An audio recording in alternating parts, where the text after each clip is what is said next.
Soyez les bienvenus, Jonathan Lévy, président bienprévoir.fr, Hugo Benoît, dirigeant CGP, Cap Atlantique Patrimoine, Elifia. Bonjour messieurs, Bonjour, plaisir de vous voir. Bonjour Manuel. Bonjour à tous les deux. Vous avez passé votre matinée devant un écran. Quels sont les principaux enseignements de cette matinée? Qui veut répondre? Merci. Ça vous a plu déjà? Alors justement, c'était comme toujours sur cet événement très passionnant. Et merci aux équipes de Norcia pour cette organisation. Ce qui est intéressant, je trouve, c'est que finalement, sur 3 heures, on a quasiment balayé l'évolution du métier depuis 10 ans. Hein, et puis, on a peut-être tracé des perspectives pour les 10 prochaines années. Ça, on verra ça dans le futur. On a un métier qui a subi des contraintes réglementaires de plus en plus fortes, une baisse des marges, des phénomènes de concentration. Et on se rend compte que finalement, aujourd'hui, avec tous les outils qu'évoquait à l'instant John Rocher, on a des opportunités extraordinaires finalement de gérer toutes ces problématiques et pour continuer finalement de différenciation en tant que CGP des autres réseaux. Oui, parce que Hugo, je vous avez commencé, vous, à travailler justement sur des outils de préconisation qui utilisent les données clients, qui utilisent... Alors, est-ce que vous avez les données d'usage? Absolument. Alors, on les a par rapport à notre partenaire agrégateur. Mais effectivement, ce que tu dis, Philippe, ça rejoint aussi ce que disait tout à l'heure Bruno Nerchal, finalement, sur la question du regroupement et la concentration des cabinets. À titre personnel, j'ai fait le choix, effectivement, d'intégrer un think tank tout en gardant avec mes associés notre indépendance capitalistique. Et l'idée, c'est effectivement d'aller créer des outils à travers les sociétés commerciales autour de cette problématique de la donnée et du temps très chronophage de la réglementation, qui finalement est un temps peu utile pour nos clients, sans valeur ajoutée, que nous allons chercher finalement à ramener à sa portion la plus congrue et inverser cette logique 80-20 qu'évoquait Bruno Nerchal tout à l'heure, 80% de temps administratif, 20% de temps client. L'objectif, c'est vraiment de faire l'inverse et d'amener finalement beaucoup plus de temps utile à nos clients. Et l'IA le permet, pour le coup. Et l'IA le permet, à travers un outil que nous avons créé, qui s'appelle Must Compliance, qui va bientôt être distribué, permettant de gérer toute cette problématique réglementaire en 20 clics et permettant également de sécuriser les opérations, sécuriser la partie contrôle et d'amener plus de temps humain. Et donc, ce que disait très bien John à l'instant, j'ai beaucoup aimé sa fin d'intervention sur la question de valoriser finalement le conseil par le temps humain, hein, ce qui aujourd'hui est un besoin important, surtout dans ces temps d'éloignement. Les clients ont besoin de nous voir. Et c'est ce qui sera toujours notre singularité, je crois, par rapport à tous aux autres réseaux, entre guillemets, qui peuvent aujourd'hui faire notre métier de conseiller en gestion de patrimoine. Jonathan, qu'est-ce qui vous a marqué, vous, sur cette matinée? Je partage ce que tu viens de dire. C'est effectivement extrêmement riche et extrêmement intéressant. Donc, merci Philippe pour l'organisation de cet événement et à toute l'équipe de Norcia. On a beaucoup parlé d'outils informatiques et de digitalisation. Je pense que le mot est sorti 10 fois. Le mot est sorti beaucoup de fois. Effectivement, je pense qu'on a tous conscience des enjeux en fait, sur la digitalisation. Vous parlez de révolution, on pourrait rajouter un mot derrière, révolution industrielle. On vit une révolution industrielle dans la société et notre domaine, notre segment, notre activité n'est pas à l'écart de cette révolution industrielle. Est-ce que c'est la 4e révolution industrielle? Peut-être la 5e. Hein. Peut-être que l'IA est la 5e révolution industrielle après la digitalisation. Aujourd'hui, je pense que les entreprises en général, et dans notre métier, on est un peu à l'âge de pierre. Il faut quand même pas se leurrer. On est dans la digitalisation et l'intelligence artificielle, c'est le prolongement de la digitalisation. Une fois qu'on a mis en place la digitalisation et donc qu'on acquiert beaucoup de données, on rentre dans le big data, on peut mettre en place des outils d'intelligence artificielle. Ouais, c'est le prolongement de ce qui est en train de se passer. Donc c'était intéressant d'en parler aujourd'hui. Petite question à tous les deux avant de laisser Philippe conclure cette matinée. Qu'est-ce que cette matinée, justement, vous aura apporté dans vos métiers? Ou quelles idées ça vous aura donné? Ou quelles envies ça vous donne pour la suite?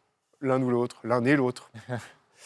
Alors, sur l'intelligence artificielle, on pense que ça peut beaucoup nous apporter. Et effectivement, John a bien illustré ça à différents niveaux.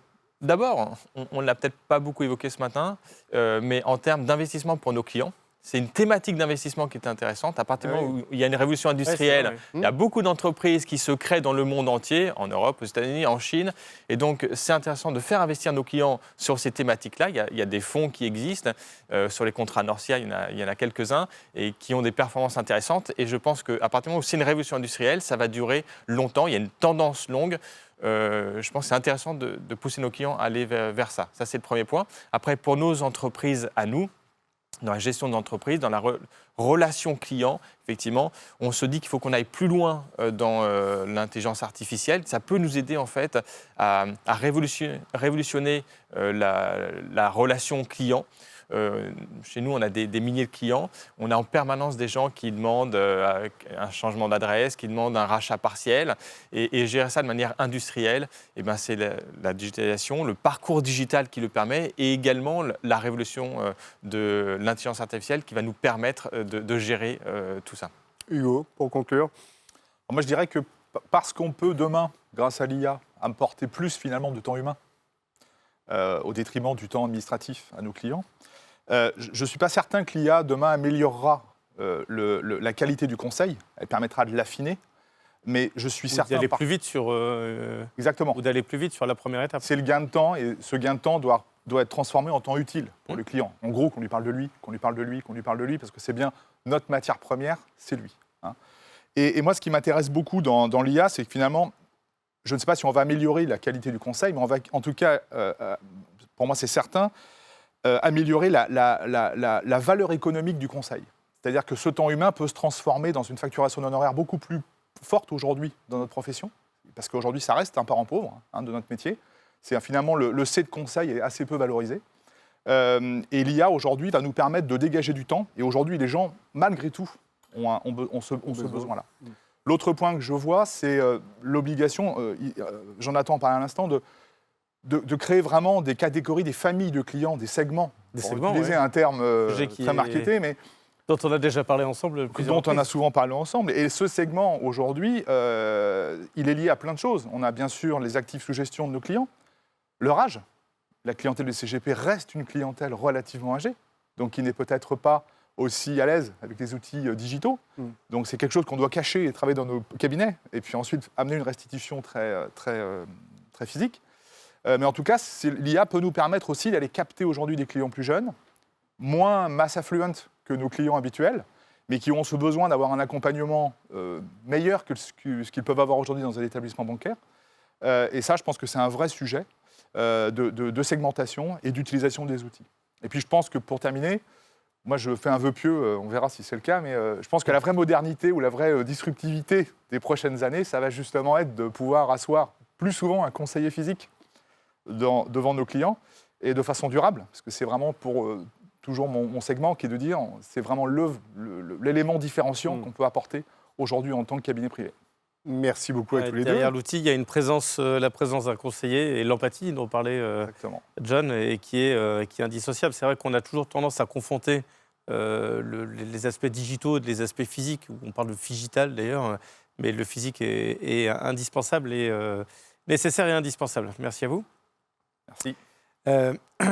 Faut que je conclue, c'est ça ? Le mot de la fin, mais à tout seigneur, tout honneur, bien sûr. Écoute, c'est intéressant. Il y a un point que je retiens dans ce que disait Hugo, c'est que il y a les clients historiques, des conseillers qui sont parfois peut-être un peu plus âgés, mais il y a les nouveaux. Et effectivement, cette révolution-là, cette révolution du conseil, elle leur est un peu dédiée, puisque c'est nos clients de demain, et il faut bien se projeter sur demain. Donc on a vu le point sur le métier. Demain, on verra ce qu'est la révolution de l'offre. On va traiter un sujet qui est ô combien passionnant, qui fait la une des journaux à longueur de temps, qui est la blockchain. Essayer de comprendre ce que c'est que la blockchain, comprendre toutes les utilités qu'il peut y en avoir, même dans nos métiers.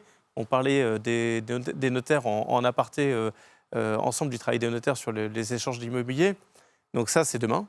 Ça va être passionnant. D'accord ? Et on verra qu'on va dépoussiérer tout comprendre sur la blockchain et dépoussiérer ça parce que nos clients de demain, ils ont une vraie appétence là-dessus, ils ont besoin de comprendre et nous de les accompagner. Notre grand témoin de demain est un économiste extraordinaire. Nous, on l'adore ici dans le groupe TF1. Il est souvent sur l'antenne d'LCI. Olivier Babot, on parlera crypto-monnaie notamment avec lui. Et je suis certain qu'on va se régaler. Merci en tout cas d'avoir passé ces 3h15 ensemble. 3h15. 3h15, ça n'est pas tout à fait rien. Petit sondage auquel vous pourrez répondre dès que nous aurons rendu l'antenne. Est-ce que vous êtes satisfait de ce format de l'université reconduit?